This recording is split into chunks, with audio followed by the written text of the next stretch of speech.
Hi, everybody, and welcome to the 8th week in Journalism 101, Critical Analysis of the Mass Media, the online version. I'm your course professor, Dr. Paul Trout. This chapter covers a lot of ground. A lot of these chapters cover a lot of ground. I know I've said that in introductory remarks in a number of these videos.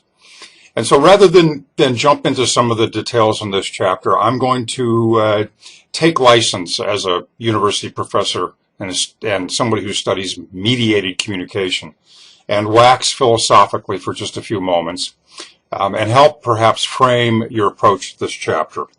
This chapter is on social media and the web. And so indulge me, if you will, where I provide for you some perspective from the outside looking in, a baby boomer's take on social networking. You are arguably the first web generation. You are arguably the first generation that has always had as its disposal a graphical interface environment where you were able to go out into the internet and pursue and manipulate and be entertained by, source or do research in terms of this vast information network. That's very different than previous generations. And as somebody who in upper division courses talks a lot about the human impact, the impact on human communication, I just wanted to share with you some observations about all of this as you move forward into this chapter. Sometimes when we are so wrapped up in a technology, we don't step outside of it long enough to think about it. I used to think it was an incredible situation for my grandparents who were born in the late 1800s in terms of what they witnessed in their lifetimes, essentially moving to motorized cultures and societies, the introduction of automobiles, the introduction of airplanes, the development of air transportation, advances on all kinds of medical fronts, moving from really the dark ages into areas where now the medical community had things at its disposal, including things like antibiotics for the first time, cures for major diseases and epidemics. My own generation, as I've shared with you over the recent videos, moved from an analog culture in terms of the ways we pursued entertainment to a digital age. But you have been firmly ensconced in this digital age from day one. And there are some implications. Social theory is the study of how people tick and what may motivate people to think about themselves, to think about their internal selves, to think about how they interact with others. And if you've had some sociology, chances are you've been exposed to some of this thinking. If you've been in communication courses, including the study of interpersonal communication, chances are you've had some experience and exposure to this. Well, this is also the kind of thing that I study. And my particular research agenda over the decades has been the way that human communication is impacted by the use of technology. And I think we've mentioned this a little bit earlier in previous lectures, but scholars before my time looked at how the telegraph impacted human communication and how that changed forever. Things like the nature of how much time it took to communicate, and it transcended the notion of physical space required for human communication.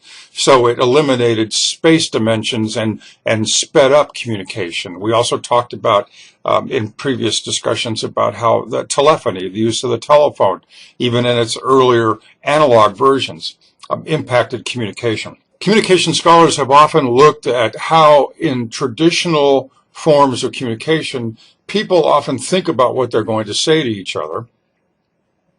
They rehearse in their own minds what they're going to say to each other.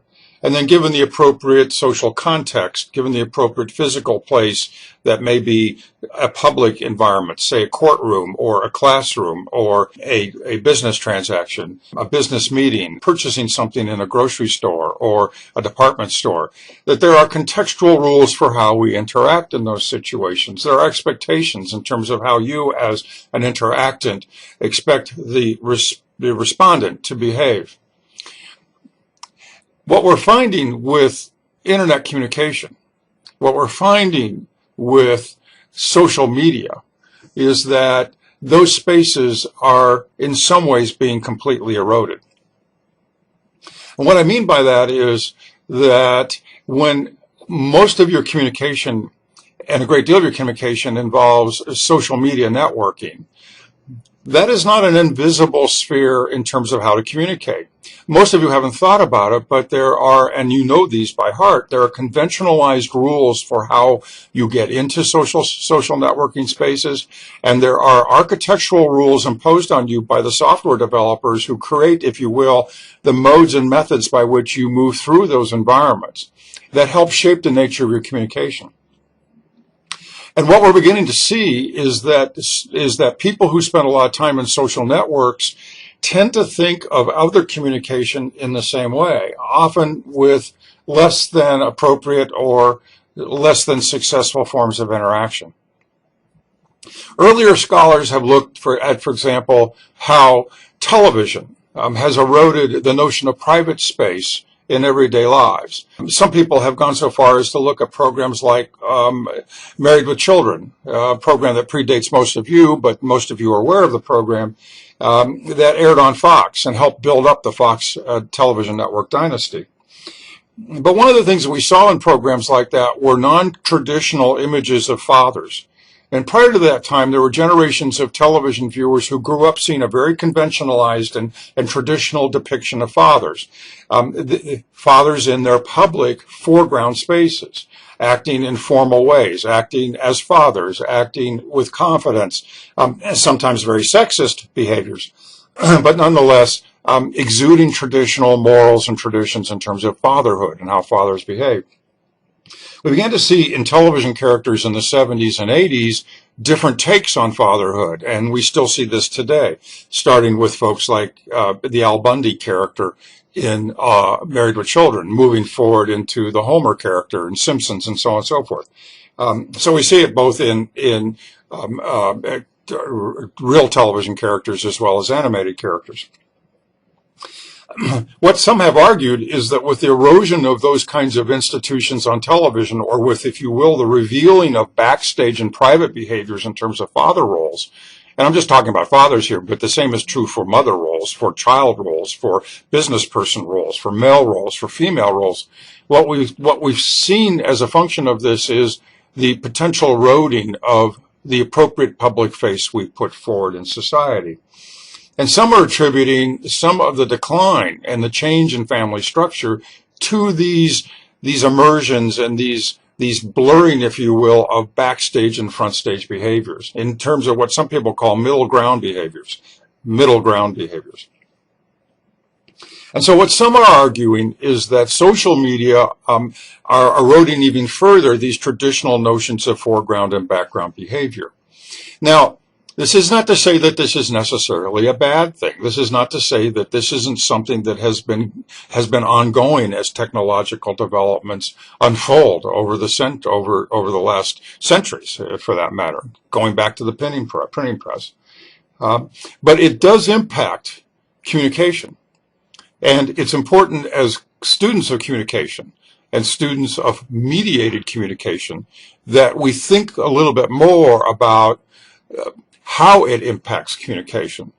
And the reason we should be thinking about this is because there still is this requirement for intergenerational communication. Many of you in the near future, if you haven't so already, will be knocking on doors seeking jobs. Now, the internet and social media have altered the way that people position themselves, promote themselves, and seek employment. But it is also the case that there are often more than one generation engaged in the hiring and employment practice. And so, moving forward here, there are practical concerns that I would have you consider, along with what you read in this chapter about the developments of these various areas of the internet and the World Wide Web and social media. I want you thinking about your human behavior in these areas. I can summarize My undergraduate education and my years in graduate school and over 30 years of teaching these kinds of things to my students in 3 words: know your audience. It's important as experts in communication, as we go forward and think about crafting messages, as we think about becoming persuaders in the areas of advertising or integrated marketing communication, public relations, as we think about becoming multi-platform journalists, that we always be mindful of the social component, that we think about our target audience, that we develop more of a worldview in terms of what others may be thinking, including what others may be thinking as they see our images and our messages posted on social media. So as you read this, so those are some of the interpersonal and practical concerns I would lay down as challenges for you to consider as you're reading this chapter. There's also a very powerful professional component to this, and I have mentioned this before in my discussion about some of the other mass media we've been reading about this semester. My most successful students, I've shared some of these success stories with you, I believe. My most successful students over generations are those that look at the media landscape as it is, and they say to themselves, what's not being served here in terms of audience? What's the potential here in terms of creating or harnessing existing content that would generate interest on the part of viewers, listeners, social media participants, that would attract an audience of advertisers who would be interested in matching up messages with that audience. So I challenge you to do more than use what you're handed in terms of these technologies.